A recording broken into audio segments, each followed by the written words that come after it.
As Venzki looked around, the world seemed vast and unfamiliar. He couldn't remember where he was going or why he'd been on this journey, but something deep inside told him that his path lay ahead. The letter didn't give him all the answers, but it was the only lead he had. He approached the horse, feeling a strange connection to the animal. His fingers gently brushed its mane as he prepared to continue. The horse didn't seem to question him or his lack of direction. It merely accepted his presence, waiting for him to decide. Venzki didn't know where the road would lead, but one thing was certain. His journey had just begun. As he sat up, his dog came running toward him, tail wagging furiously, and a loud bark of recognition filled the air. Venzki's heart warmed at the sight of his companion, but a sudden confusion hit him. "Hey there," Venzki murmured, reaching out to pet the dog. You're my dog, right?" The dog wagged its tail even harder, jumping up excitedly and licking his face. All right, Venzki laughed, brushing his hair back. "I've got to name you, but I don't remember your name. How about Doggy?" The dog barked happily, as if it understood perfectly. "Well then, Doggy it is." Venzki grinned, standing up with a groan. He still didn't remember anything about himself, but it didn't seem to matter. With Doggy at his side, he felt a little more grounded.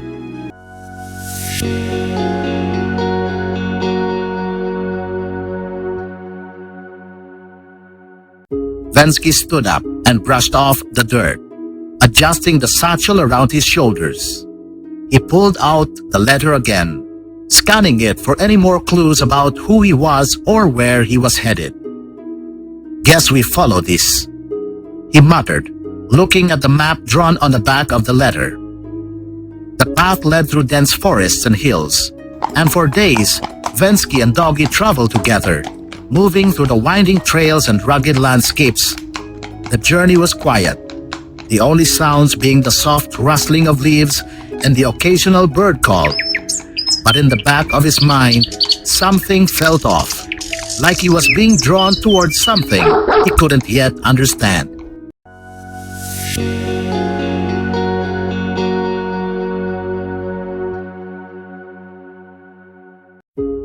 As they trudged through the forest, Venzki stopped suddenly, his hand lifting to shield his eyes from the growing gloom.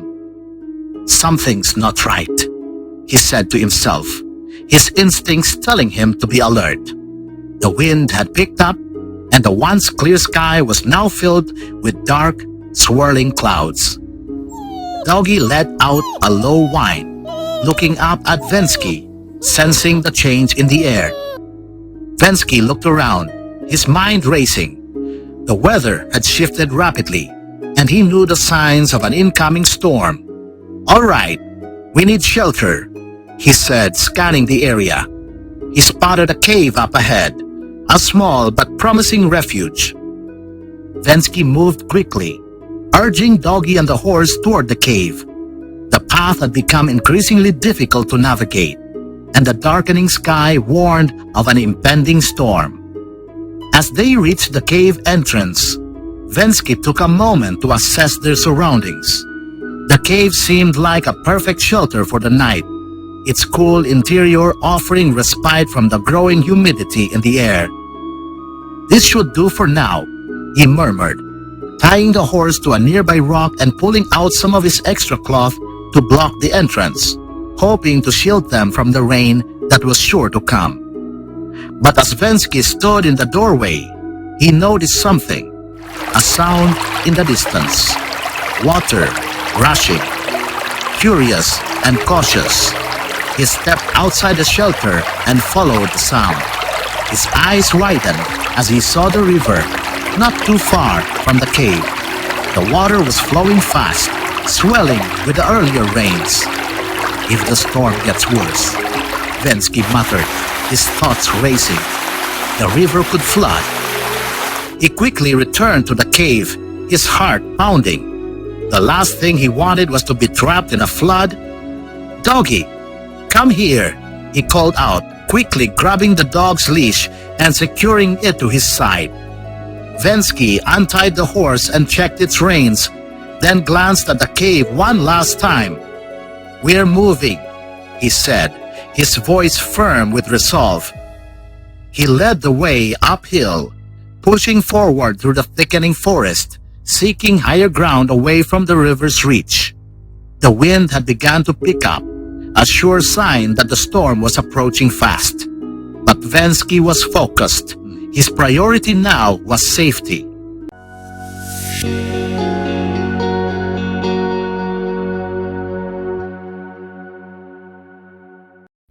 After some time, Venzki and Doggy reached a small shack perched atop a hill. It appeared abandoned, the roof sagging slightly, the wood weathered by time. "This looks like it's been here for years," Venzki mused, inspecting the shack from the outside. His hands shook a bit from the tension of the storm as he pushed open the door, revealing a dusty interior with old furniture scattered around. As Venzki stepped inside, his eyes were immediately drawn to a table in the corner. Resting on it was a photo, its edges yellowed with age. The man in the photo had a nonchalant expression, his eyes distant yet calm. He seemed to be the owner of this shack, captured in a moment long past, yet somehow still lingering in the dusty air of the room. On the back of the photo was a message, written in neat handwriting. "Hello, adventurer. I know you'll come. I, Adventures from the future. When you find this letter, I am already in another time and dimension of this world. But I have left a treasure of great value. Look around the shack and you will find it. Without it, you may not survive the great challenge. Signed, Adventures, the Time Traveler." Venzki blinked, reading it again. Time Traveler? This guy's crazy, but he looks cute in the picture. Venzki chuckled, shaking his head. What kind of adventure am I getting into?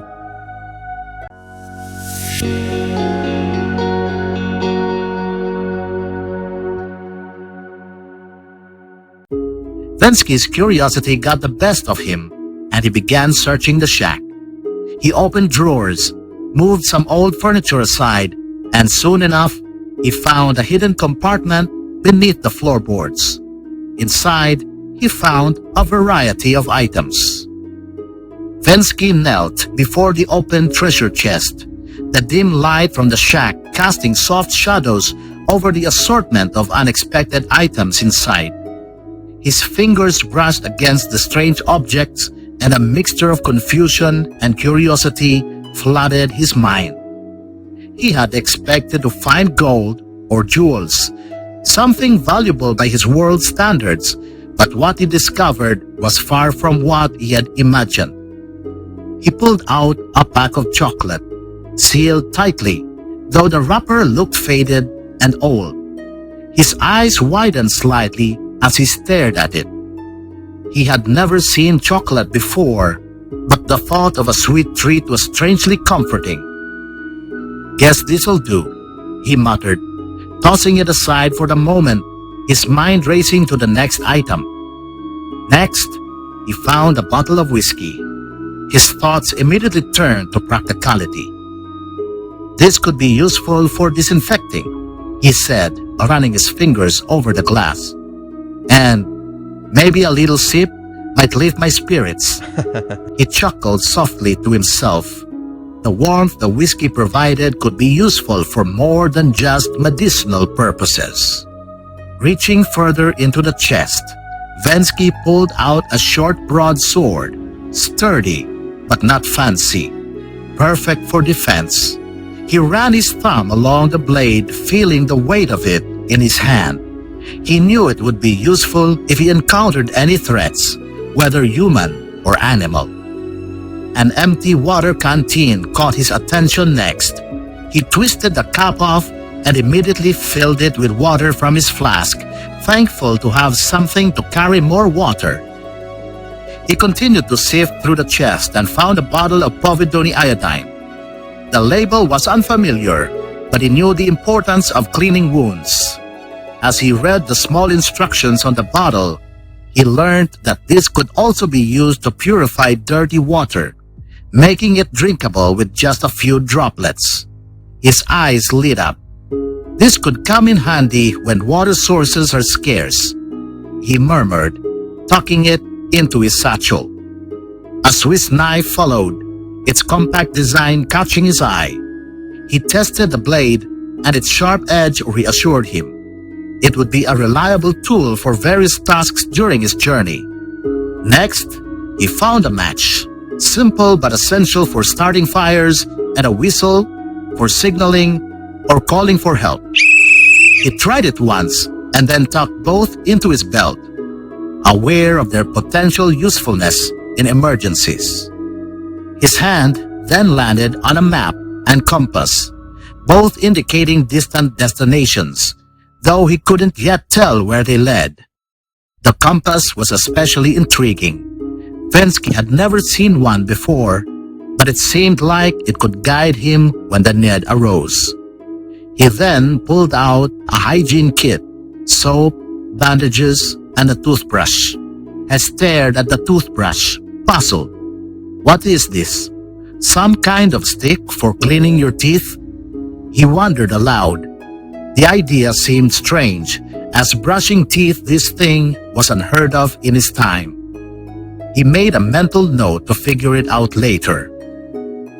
As he sifted through the chest, he found blankets and tarpaulin, the latter a strange material. It seemed like some kind of plastic, which was unheard of in his time. What is this strange material? He muttered, touching it with wonder. It would certainly help with shelter and warmth, but he couldn't quite comprehend how it worked. His curiosity piqued.